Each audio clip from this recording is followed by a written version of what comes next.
You know, folks, the more that I ride the Yamaha R9, the less convinced I am by fully faired motorcycles in the modern era. Let me explain. So, back in the day, when you had naked bikes and fully faired motorcycles, you kind of had two different things. Let's start with the Triumph example, because I think that one will be the easiest to understand. In 2006, Triumph debuted the Street Triple 675 and Daytona 675, right? The Street Triple made, I think, like 95 or 100 horsepower. It wasn't anything too crazy, which is kind of wild to think now. And then you did have the Daytona, which made something to the tune of 120 horsepower. The fully faired motorcycle obviously had the really committed ergonomics. It had the same frame as the Street Triple as well, so they shared a frame, which was kind of unique for the time. But you got higher-end suspension components, more race-ready geometry and ergonomics, some better braking components. You really got stuff that was more top shelf, stuff that actually made a lot of sense to use on a racetrack, and that if you were, you know, a pretty serious canyon carving warrior, you would really appreciate.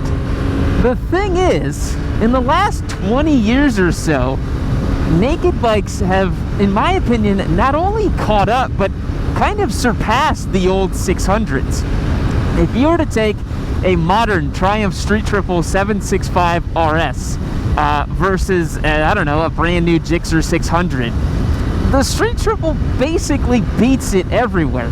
It's a better street bike, it's a better track bike, it's more capable, more torque, more willing, and so the naked bikes have well and truly caught up.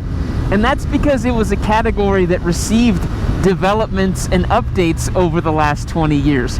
The old 600 category really didn't, you know? And something kind of funny's happened in the last few years, in that manufacturers are now taking their well-developed naked platforms and just turning them into sport bikes.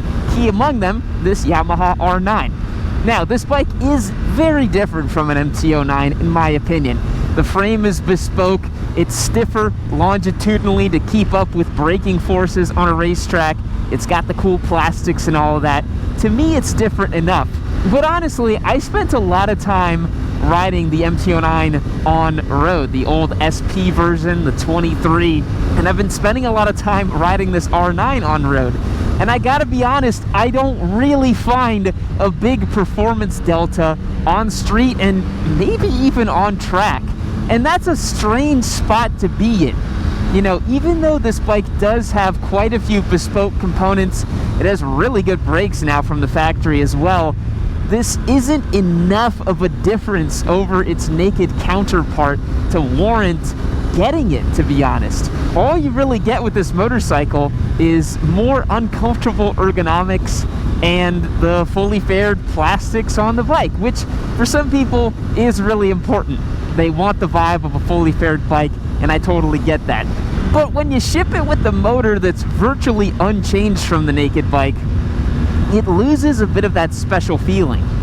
And it genuinely is stunning how good new naked motorcycles are. I think some old heads in the comments might still think that their clapped out Gixxer 600 can take one of these brand new naked bikes on track and on road, and it just simply isn't true.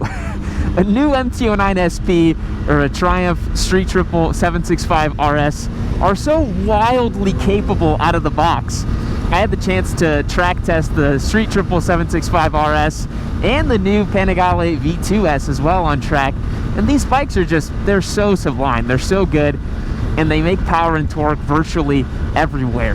I think what's happened is we obviously have this next-gen super sport category. People are going racing with them. This bike did make its debut in World Super Sport, and it was very competitive. It won on its debut, which is not anything easy to pull off. That's pretty amazing for a brand new platform. But for the street consumer, I don't really think it makes any sense to go and buy this over an MT-09 SP. You get the same amount of shove, you get the same amount of grunt, and all that really happens when you ride a bike like this is you just end up feeling a little bit more uncomfortable. Now again, to a lot of people, the vibe of the bike is important, and I almost think Yamaha has kind of handicapped and nerfed the MT-09 SP in the way that it looks, because on looks alone, I would rather take an R9 over an MT-09 SP. But when I'm riding the two machines, it's the MT09 SP all day long. When you're talking about the benefits of a fully faired bike, really all you get is a little bit of extra wind protection. I do have this nice bubble fairing right here in the windshield, and you do achieve some higher top speeds. This motorcycle is geared taller than the MT09 SP, and so you can get full tuck and get more aerodynamic and, you know, probably see some faster speeds on highways and maybe on a racetrack. You got to be at a pretty long straight on a racetrack to see that big delta, to be honest. I don't know, maybe it's because I'm getting old, maybe I'm getting a little boring, but I don't really see a meaningful difference in a motorcycle that can do 149 miles an hour versus 139 miles an hour. Both of those speeds are functionally irrelevant to me.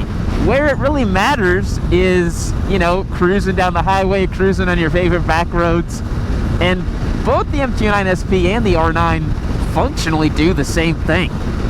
The other area of improvement on these motorcycles that's been really cool to see over the last 20 years is the frame and how manufacturers are approaching making their naked and sport variants of each model. You know, Ducati's got the monocoque single-piece aluminum frame for the Panigale V2S and Street Fighter V2S models.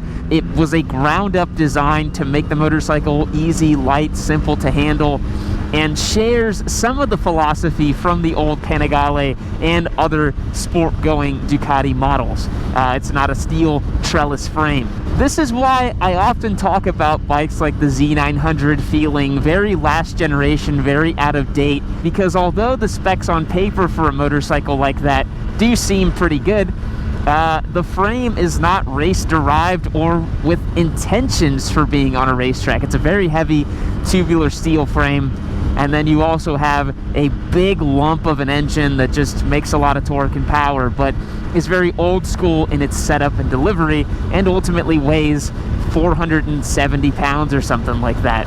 You know, these new naked bikes are so lightweight too. They used to be in that kind of 460, 470 pound range.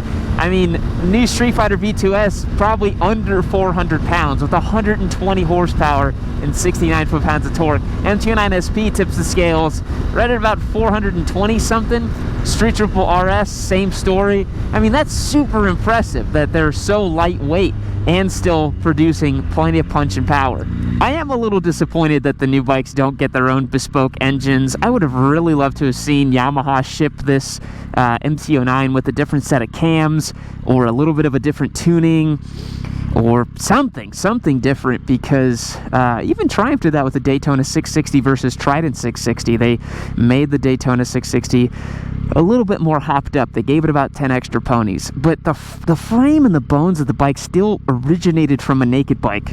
And so now we're kind of doing it all backwards, right? We start with a very capable naked bike and we turn it into a sport bike, whereas we used to have a very capable sport bike and kind of detuned it and neutered it to make a naked bike. It's just very interesting. But at the end of the day, motorcycles are just simply emotional purchases, right? If you like the look and feel of a fully faired motorcycle, just get the fully faired motorcycle, right? Don't let me convince you that a naked bike's going to be the best option. But I do want to let you guys know that, you know, in the new bike realm, there, I think, really is no point in getting a fully faired motorcycle if it's based primarily on the naked bike, because the naked bike is just as good. And the naked bike is typically cheaper too, which is pretty sweet. I think base model MT09, if you don't want the SP with the all-in shock and the upgraded brakes and all the other fancy stuff, I think you can get that for like under 11 grand, which is a lot of bike for the money, to be honest. It does make me wonder what could have happened to the 600 category had there been more interest in each of the models, and if emissions hadn't gotten to the point where making highly strung four-cylinder engines made virtually no sense for manufacturers. We kind of get a glimpse of what it might have looked like, honestly, in the weirdest of places. MV Agusta's F3 series is a platform that I think is the closest to a quote-unquote next-generation super sport machine, but is actually still race-derived and makes like 140 to 150 horsepower.